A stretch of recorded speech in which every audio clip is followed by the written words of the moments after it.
Hello बच्चों, let's read the question. Question says a boatman can row a boat to make it move with a speed of 10 km per hour in still water. A river flows steadily at the rate of 5 km per hour and the width of the river is 2 km.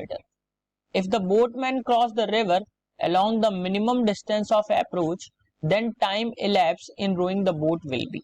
4 options given. First 2 root 3 by 5, second 2 by 5 root 3, that is in hours, and third 3 root 2 by 5 hours and fourth 5 root 2 by 3 hours. तो बच्चों यहां से हम बात करेंगे इसके solution की concept.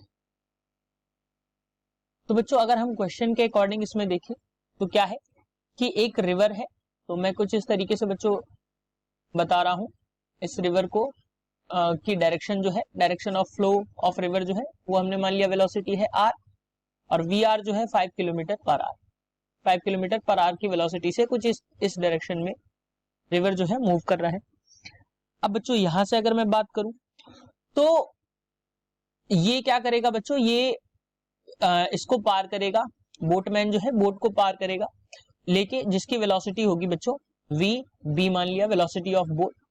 अब क्या होगा बच्चों कि इसमें और इसको अगर मिनिमम अप्रोच में जाना है तो मिनिमम अप्रोच के लिए अपोजिट डायरेक्शन में जाएगा. तो यहां से एक वेक्टर काम करेगा जो अपोजिट होगा, that is minus V R के बराबर यहाँ पे लग रहा होगा अपोजिट वेक्टर. तो मिनिमम अप्रोच के लिए यानी कि मिनिमम जाने के लिए क्या होगा बच्चों इसको कि ये ज्यादा दूर ना जाए. अगर ये बच्चों रिवर फ्लो की डायरेक्शन में जाएगा तो ये रिवर के फ्लो की वजह से वेलोसिटी जो मिलेगी हमें बच्चों मैक्सिमम मिलेगी और ये हमें बहुत दूर यहाँ से मिलेगा. तो मिनिमम जाने के लिए निगेटिव की डायरेक्शन में जाएगा. सो अगर हम इन दोनों के लिए फिर रिजल्टेंट वेलोसिटी देखें तो वो हमें क्या मिल जाएगी, वो मिल जाएगी बच्चों V B R, that is this. मैं इसको मान लेता हूं V B R. V B R जो हमें मिलेगा बच्चों क्या मिलेगा वेक्टर एडिशन के अकॉर्डिंग, तो वो मिल जाएगा बच्चों हमें V B minus V R के बराबर हमें मिल जाएगा. अब बच्चों यहां से अगर हम देखें तो पाइथागोरस थ्योरम इसमें हम लगा सकते हैं.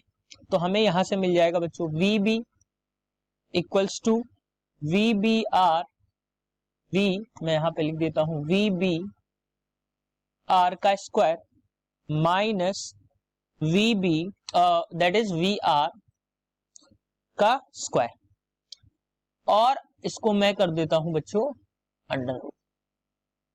तो यहां से जो वी बी की वैल्यू आएगी बच्चों वो क्या आ जाएगी V B R square minus V R square.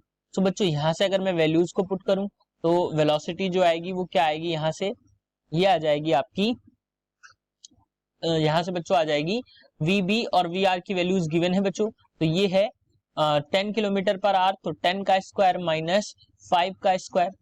तो यहां से हम नेक्स्ट स्लाइड में इसको देखते हैं. तो वी बी की वैल्यू जो हमें मिलेगी वेलोसिटी ऑफ बोट जो हमें मिलेगी रिजल्टेंट वो क्या मिल जाएगी बच्चों यहाँ से 5 रूट 3, दैट इज रूट 75 हमें मिलेगा. रूट 75 को हम ऐसे भी लिख सकते हैं 5 रूट 3 यानी कि वीबी की वैल्यू. अब हमसे पूछा गया बच्चों टाइम, तो टाइम इज इक्वल टू होता है डिस्टेंस अपॉन स्पीड या वेलोसिटी अगर हम कहें. तो यहां से अगर हम देखें तो रिवर का जो डिस्टेंस है बच्चों वो कितना है, रिवर का डिस्टेंस जो है यानी कि जो विड्थ है रिवर की वो 2 किलोमीटर है, 2 किलोमीटर है. तो यहां से अगर मैं देखूं तो यहां से अगर मैं पुट करूंगा बच्चों डिस्टेंस जो है 2 किलोमीटर है और वेलोसिटी जो आई ये आएगी किलोमीटर पर आवर में.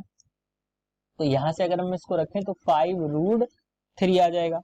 तो टाइम जो आएगा बच्चों ये आवर्स में आ जाएगा.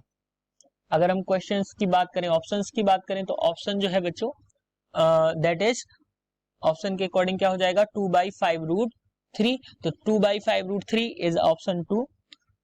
That is the correct answer for this question. Hope you understood it well. Best of luck.